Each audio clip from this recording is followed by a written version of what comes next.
Halo sahabat Bahana, saya menyapanya sahabat karena kalau sahabat itu lebih melekat dari sekedar teman. Makanya kalau ada bahasa gaul, ada yang namanya BFF ya, Best Friend Forever, itu sama dengan sahabat.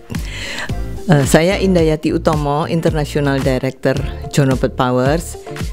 Saat ini saya ingin membawakan tema Grow Your Mind. Itu big temanya, tetapi yang perlu saya sampaikan pada saat ini adalah self-esteem boost to grow your mind.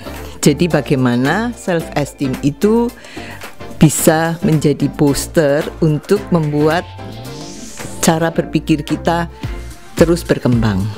Ya, jadi kalau kita mau berhasil sebagai individu, saya tidak mengatakan berhasil itu hanya soal materi, karir dan sebagainya. Tetapi yang ingin saya sampaikan di sini adalah berhasil secara holistik, baik itu secara pola pikir, mindset, baik itu secara physically, baik itu secara socializing ya. Jadi semuanya itu harus secara holistik, karena kita manusia tidak bisa terpotong-potong hanya pada salah satu faktor yang ingin kita kembangkan, tetapi harus totally supaya kita menjadi manusia yang seutuhnya.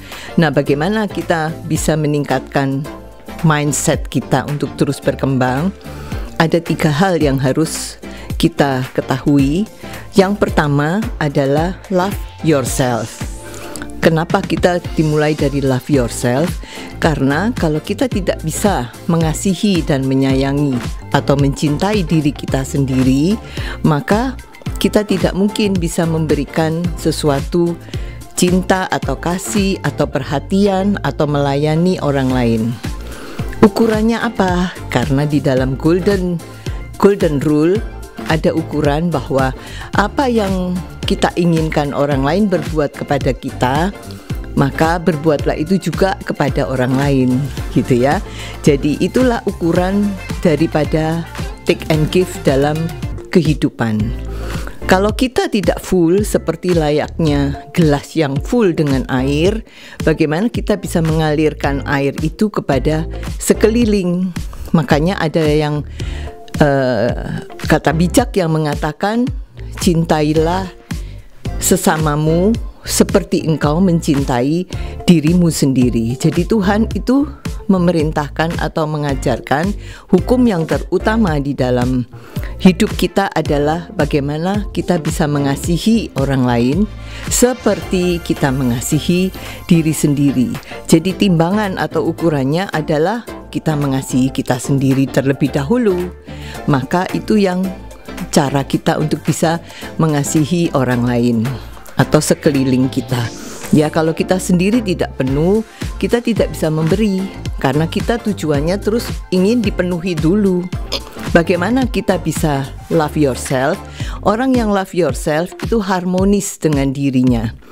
Dia bisa menerima diri apa adanya. Dia tidak menginginkan apa yang orang lain punya. Kalaupun misalnya secara fisik dia kurang sempurna, tapi dia bangga, dia senang gitu ya, mencintai, ya inilah saya gitu kan. Tidak ingin, kok saya nggak secantik dia, kok saya nggak sekeren dia, kok saya nggak sesukses dia. Tetapi dia akan melihat ke dalam, apa yang saya miliki itu harus saya explore ya.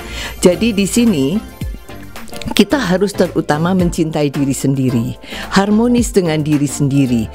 Menerima kekurangan dan kelebihan kita itu salah satu cara kita mencintai diri sendiri. Tidak ada satu cara, tidak ada satu orang pun yang mampu membahagiakan diri kita kecuali kita sendiri. Karena kita yang tahu bagaimana membahagiakan diri sendiri. Dengan cara apa? Sangat banyak caranya ya. Apapun yang kita sukai, lakukan. Itulah cara membahagiakan kita sendiri. Ya, jadi kalau kita punya hobi, lakukan. Ya, nah itu hobi itu akan menjadi sesuatu prestasi buat kita juga. Ya, kemudian apapun, misalnya kesibukan-kesibukan apapun, itu akan menimbulkan kreativitas kita. Seperti yang lalu Pak Andrew menyampaikan, pertama kita unconscious, jadi kita tidak tahu gitu ya apa yang kita miliki. Tetapi ketika kita memulai mencintai diri sendiri dan tidak membanding-bandingkan dengan orang lain, mulai kita conscious, oh ternyata saya memiliki ini yang orang lain tidak punya. Nah, itulah cara mencintai diri sendiri. Nah, setelah kita mencintai diri sendiri, kita sudah full dengan kebahagiaan yang kita bisa ciptakan sendiri, kita bisa cari sendiri, maka timbul rasa bangga. Jadi poin kedua, tahapan kedua itu self-esteem. Self-esteem berbeda dengan arrogant. Self-esteem berbeda dengan high profile. Tapi self-esteem itu adalah orang yang bisa melihat dan bisa ikhlas orang lain lebih dari kita, tetapi kita juga bangga dengan apa yang kita punyai. Ya, jadi apapun misalnya yang kita sudah melangkah sampai sejauh ini gitu ya, dengan masa lalu yang apapun, kalau kita sudah melangkah sampai ke sini, ada rasa bangga bahwa saya bisa menaklukkan dan saya bisa mengatasi kekurangan-kekurangan saya di masa lalu, kepahitan-kepahitan saya di masa lalu, ketidaksukaan saya dengan orang lain di masa lalu. Saya bisa mengatasinya dan sekarang saya merasa peaceful. Itulah rasa bangga. Pencapaian yang kita capai, apapun itu, baik sikap, baik misalnya kita secara fisik, tadinya mungkin kita punya goal, kita kok overweight dan sekarang saya bisa disiplin dengan olahraga dan saya bisa menjadi seperti yang saya targetkan, maka saya bangga. Kenapa? Bangganya saya mampu menaklukkan diri kita sendiri, diri saya sendiri. Saya mampu menaklukkan kemalasan-kemalasan dari diri saya sendiri. Itu salah satu contoh self-esteem. Ya, dan orang yang punya self-esteem itu biasanya selalu punya kerendahan hati untuk mau menaklukkan diri sendiri dan mau belajar dari semua experience dia, pengalaman-pengalaman. Ya, jadi poin kedua ini penting supaya kita bisa mengeksplor apa yang kita miliki.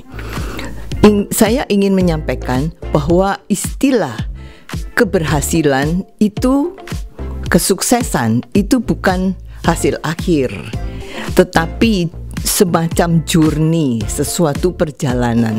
Itulah kesuksesan. Kalau kita bisa melampaui itu semua, kita bisa sampai kepada sesuatu titik yang kita inginkan, maka ada rasa bangga. Dan itulah identik dengan kesuksesan. Jadi kesuksesan itu adalah rasa bangga kita mencapai sesuatu yang sudah kita targetkan. Itu poin kedua. Setelah kita memiliki self-esteem, poin ketiga, poin yang terakhir, never ending to learn. Tidak pernah berhenti untuk belajar. Ya, apapun yang kita tahu itu kita pantas untuk pelajari. Bukan terbatas dengan ilmu-ilmu, bukan terbatas dengan pelajaran-pelajaran atau gelar. Karena belajar yang hakiki itu adalah keingintahuan akan segala sesuatu. Kalau anak muda sekarang itu kepo ya istilahnya, tapi kepo dengan bukan kepo untuk urusan orang, tasnya merek apa gitu kan, dia lagi kemana, ke luar negeri, itu useless. Jangan ukur-ukur seperti itu. Tetapi ketika kita membaca sebuah story, success story dari para suksesor, kita mau belajar kenapa ya dia bisa begitu. Apapun yang dia tulis, apapun pengalaman yang dia miliki, kita petik. Itu salah satu belajar yang hakiki. Jadi kepo terhadap sesuatu perjalanan sukses seseorang itu positif. Tapi jangan kepo dengan urusan orang, jangan kepo dengan harta orang, jangan iri dengan apa yang orang pakai. Tapi kembali lagi punya self esteem, karena saya juga meskipun begini saya bangga sama diri saya. Itu bagus ya. Nah, jadi belajar itu apa aja. Kalau sekarang di sekitaran kita lagi hot berita apa, kita belajar. Apa cara belajar yang baik adalah melatih analyzing skill. Cara kita menganalisa sesuatu hal yang baru. Ya, itu adalah belajar. Jadi artinya sekarang yang harus dilatih brain exercise-nya. Kalau kita tidak mengerti apakah itu, maka pakailah kerendahan hati kita untuk mau bertanya. Orang yang rendah hati tidak punya rasa malu untuk bertanya. Kenapa? Karena dia sudah full of love dengan dirinya sendiri. Jadi tidak mudah tersinggung, tidak baperan. Orang yang tidak mencintai dirinya sendiri itu mudah tersinggung, mudah baperan. Itu yang saya sampaikan, bahwa mulailah dengan mencintai diri sendiri, maka otomatis your mind will grow. Ya, cara pola pikir kita akan berkembang. Itulah yang perlu kita pelajari. Kemudian saya ingin memberikan satu quote bahwa kesuksesan itu juga tidak abadi, kegagalan tidak abadi. Tidak ada yang abadi di dunia ini. Kesuksesan juga ada time limitnya. Kegagalan pun ada time limitnya. Asalkan kita terus mau maju dan berjalan terus. Ya, jadi apa yang menyebabkan kita bisa dari gagal ke sukses atau sukses terus mencapai sukses yang lebih? Hanya ada modal satu, time, waktu. Pakailah waktu sebaik-baiknya. Selagi kita masih diberi napas oleh Tuhan, pakailah waktu sebaik-baiknya untuk mengembangkan semua talenta yang Tuhan karuniakan. Kita explore, physically kita explore. Nggak usah takut dibully, tidak perlu takut omongan orang, body shaming. Tapi kita sendiri yang memiliki badan sendiri, kita yang mengatur. Bagaimana yang kita inginkan, kebahagiaan apa yang kita ingin capai. Secara socializing, teruslah berkembang. Hanya waktu yang membentuk kita bisa grow dalam cara berpikir, maturity untuk pengendalian emosional saat kita bersosialisasi. Dan hanya waktu yang bisa menentukan, yang membuat limit sampai kapan kita belajar. Melatih brain exercise. Ya, umur tidak berkorelasi dengan suatu proses belajar. Terima kasih, Indayati Utomo dari John Robert Powers. Tuhan memberkati. Time to maintain yourself. In this space we will show you how to explore, how you talk, how you look, how you dress. You got to move forward, move.